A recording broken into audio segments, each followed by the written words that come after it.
साहब, बहुत से लोगों की क्वेरीज हैं, बहुत से लोग जानना चाहते हैं कि सरकार ने बोल तो दिया कि 1 मई को लगेगी, फिर रजिस्ट्रेशन वाला जो पूरा एपिसोड है वो समझ नहीं आ रहा। कल तो जब रजिस्ट्रेशन शुरू हुई, कल 4 बजे का टाइम था, उसके बाद साइट ही क्रैश कर गई और अभी तक भी वो साइट खुल नहीं रही। हमने भी कई बार ट्राई किया तो अभी भी उसमें दिक्कतें आ रही हैं।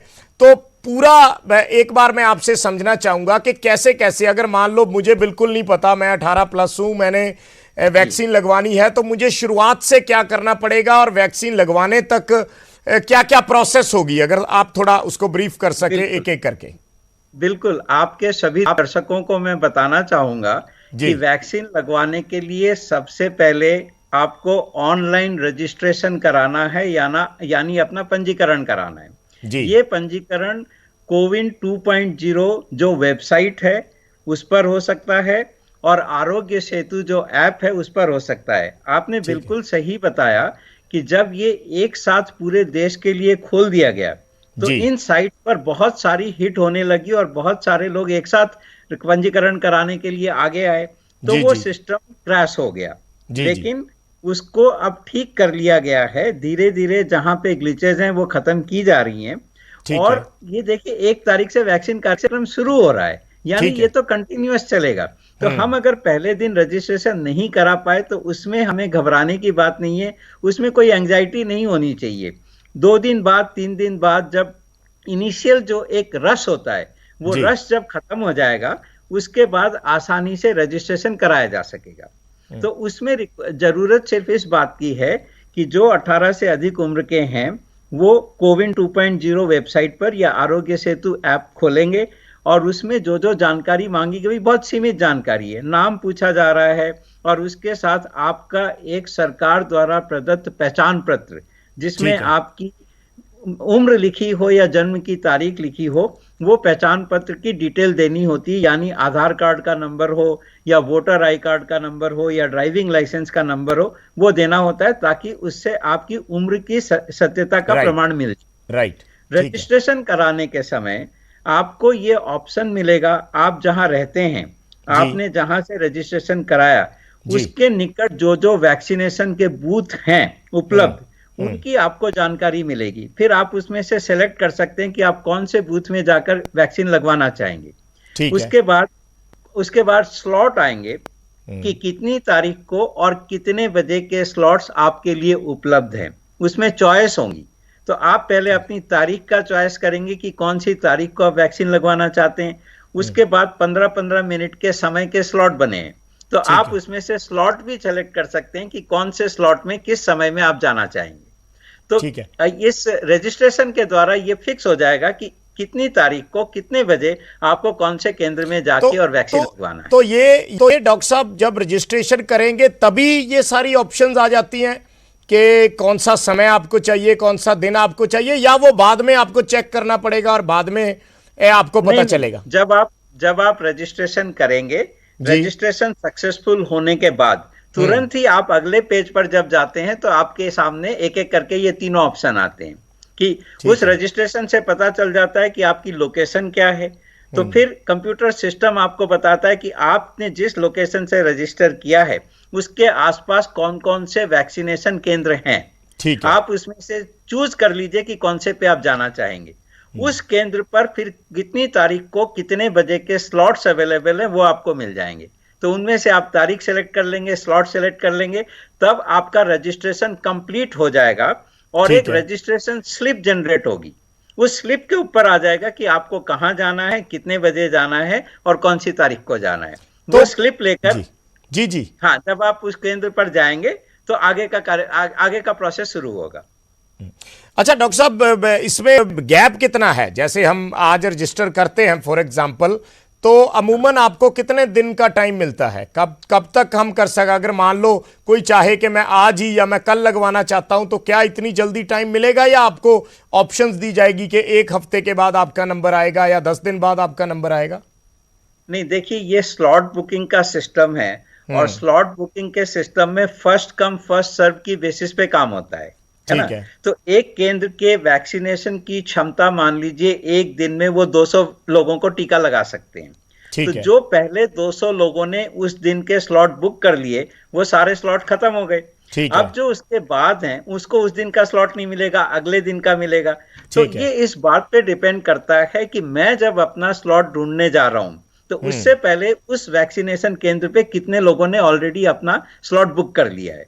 तो ठीक हो है। सकता है कि अगर वो केंद्र खाली है तो हमें हम्म। अगले दिन का मिल जाए। अगर उस केंद्र पे ज्यादा भीड़ होती है तो हमें 3 दिन बाद का स्लॉट मिलेगा या 5 दिन बाद का स्लॉट मिलेगा। ये तो धीरे धीरे समय के साथ बात क्लियर होगी।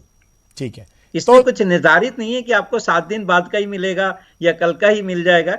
ये अवेलेबिलिटी पे, उपलब्धता पर निर्भर करता है। तो कल 1 तारीख से डॉक्टर साहब शुरू कर दिया जाएगा ये, या जी हाँ, उसमें अभी जैसे तक आप बोल रहे हैं कि कई जगह दिक्कत आएगी, या पूरे देश में ही ये डिले हो सकता है, या कुछ कुछ राज्य हैं जिनमें डिले हो सकता है? नहीं, हमारी तरफ से अभी तक ऐसी कोई संभावना नहीं देखी जा रही कि इसमें डिले होगा। अगर नहीं, लास्ट मैं मिनट में इसलिए पूछ रहा हूं डॉक्टर साहब कि आज पंजाब के जो हेल्थ मिनिस्टर हैं, अभी हम उनसे इंटरव्यू कर रहे थे, तो उन्होंने हाँ कहा जी, कि हमें उम्मीद है कि हम शायद 15 के आसपास शुरू कर सकेंगे, क्योंकि हमारे पास अवेलेबल ही नहीं है अभी। अभी जो वैक्सीन लग रही है उसका कोटा ही 1 आध दिन का रह गया है, तो वो अच्छा अच्छा। तो पहुंचती नहीं है। ये देखिए, ये एक स्पेसिफिक स्टेट की प्रॉब्लम है कि जी। पंजाब में मान लीजिए ये स्थिति है कि हेल्थ मिनिस्टर साहब खुद कह रहे हैं कि भाई जी। हम अभी उसके लिए तैयार नहीं है, 15 दिन का समय लगेगा। लेकिन जी। अगर आप उत्तर प्रदेश में देखेंगे तो उत्तर प्रदेश सरकार कह रही है कि नहीं, हम 1 तारीख से शुरू कर देंगे। तो ठीक है। ये अभी डेफिनेट नहीं है, ये हम्म। लोकल प्रॉब्लम्स हैं। हो ठीक सकता है। है कि उत्तर प्रदेश जैसे राज्य में हर जिले में या हर केंद्र पे एक साथ शुरू ना हो पाए। तो ठीक ये है। तो लोकल परिस्थितियों पर और वैक्सीन की उपलब्धता पर निर्भर करेगा। इसमें कोई स्टेटमेंट देना मेरे लिए संभव नहीं है, ठीक है, मैं क्योंकि मैं समझ गया। वैक्सीन के डिस्ट्रीब्यूशन और जी। उसकी प्लानिंग से डायरेक्टली जुड़ा हुआ नहीं हूं। ठीक है। ठीक है। अच्छा डॉक्टर साहब, जो जो लोग अब जैसे एक डोज लगवा चुके हैं, तो अब दूसरी डोज लगवानी है, उन्होंने टाइम भी जो जो रजिस्टर्ड हो गया है साइट पे, जो एक आपको सर्टिफिकेट मिलता है उसमें लिखा होता है कि अब 1 महीने बाद, 6 हफ्ते बाद, इससे इस तारीख के बीच में आप लगवा सकते हैं, उनको तो कोई दोबारा ऐप पे जाने की या कोई रजिस्ट्रेशन की जरूरत नहीं है? नहीं, उनका रजिस्ट्रेशन ऑलरेडी हो चुका है। जब वो पहली डोज लगवाते हैं उनको एक सर्टिफिकेट मिलता है, जी जी उसी में बिल्कुल। लिखा होता है कि अब आप दूसरी डोज लगवाने के लिए इस समय में आएंगे। तो ठीक बस है। वो पेपर लेकर आप जाएं तो भी हो जाएगा। और अगर आप पेपर नहीं भी ले जाते हैं तो जी। अपना फोन नंबर बता दीजिए, अपना नाम बता दीजिए, क्योंकि सिस्टम में रजिस्टर्ड है, वो सिस्टम से जनरेट हो जाएगा और आपको वैक्सीन लग जाएगी। दोबारा रजिस्ट्रेशन के प्रोसेस में जाने की कोई जरूरत नहीं। अच्छा डॉक्टर साहब, आप जैसे हमारा देश है, हिंदुस्तान है, हम कई बार चीज़ें एक्सपेक्ट करते हैं कि सिस्टमेटिक तरीके से चले, लेकिन बहुत बार सिस्टमेटिक तरीके से नहीं चलता, और हर बंदा, हर व्यक्ति जो है, हम समझ सकते हैं कि ऑनलाइन ये जो प्रोसेस है कि बहुत से लोग नहीं भी कर पाते, बहुत लोगों को सिस्टम समझ नहीं आता, बहुत से लोग अपने आप उसमें रजिस्टर्ड नहीं हो पाते, और जिन लोगों को पता नहीं होता, मैं उनके लिए थोड़ी क्लैरिटी चाहता हूं कि बहुत से लोग, कई बार ऐसा भी हो जाता है कि जैसे कोई केओस पैदा हो गया, या लोगों के मन में जैसे अभी कोविड की स्थिति है तो बहुत डर पैदा हो गया, तो उसके बाद लोग सीधे भी वैक्सीन लगवाने पहुंच जाते हैं। बहुत लोगों को पता ही नहीं कि ये रजिस्टर्ड करना जरूरी है। तो हाँ, अगर कोई व्यक्ति सीधा चला जाता है तो ये क्लियर कट है कि किसी को वैक्सीन नहीं लगेगी बिना रजिस्टर्ड करवाए।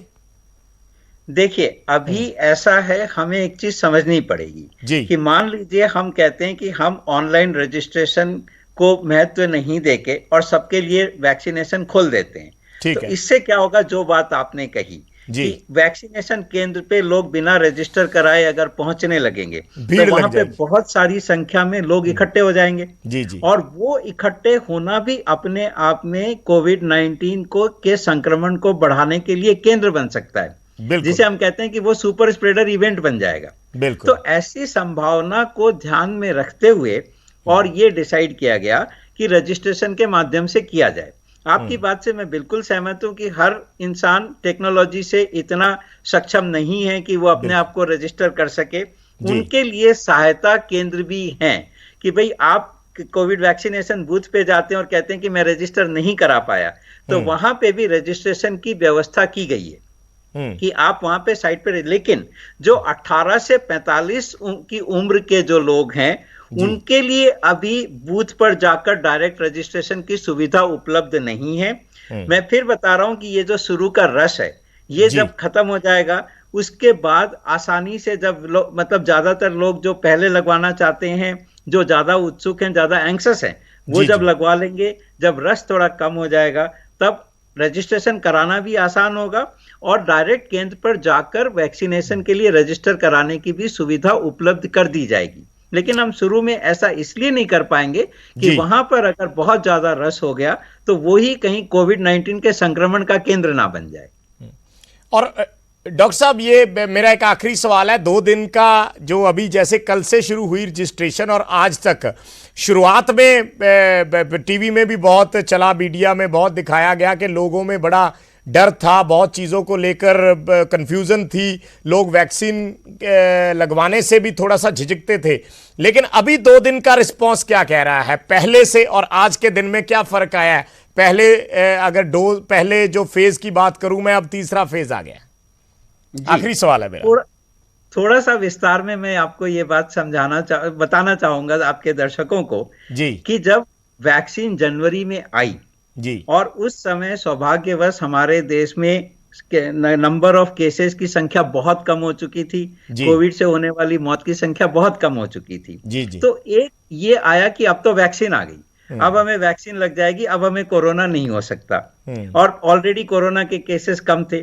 तो उससे क्या हुआ कि हमारी जनता में एक लापरवाही आ गई कि अब कोरोना नहीं हो सकता। हमने मास्क का इस्तेमाल कम कर दिया, हमने सोशल डिस्टेंसिंग मेंटेन करना, दूरी बजाय रखना कम कर दिया, हम सैनिटेशन के बारे में भूल गए। बिल्कुल। उसका नतीजा ये हुआ कि उसकी वजह से ये दूसरी वेव आ गई और वो वेव 1 से कहीं ज्यादा घातक हुई, कहीं ज्यादा बड़ी हो गई। तो इसके 2 परिणाम हुए।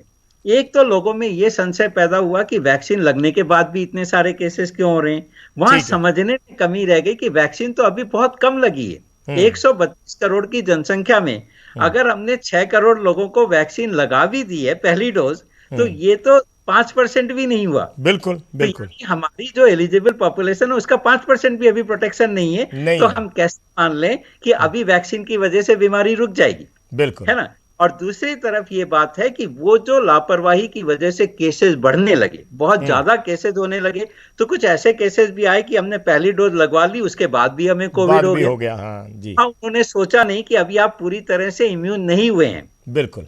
मीडिया में हर जगह सारे साइंटिस्ट ये बात बार बार कह रहे हैं कि देखिए वैक्सीन अभी पूरी तरह लगी नहीं है, हम अभी उस सुरक्षित जोन में नहीं पहुंचे हैं, इसलिए सारी सावधानियां बरतना हमारे लिए अभी भी बहुत जरूरी है।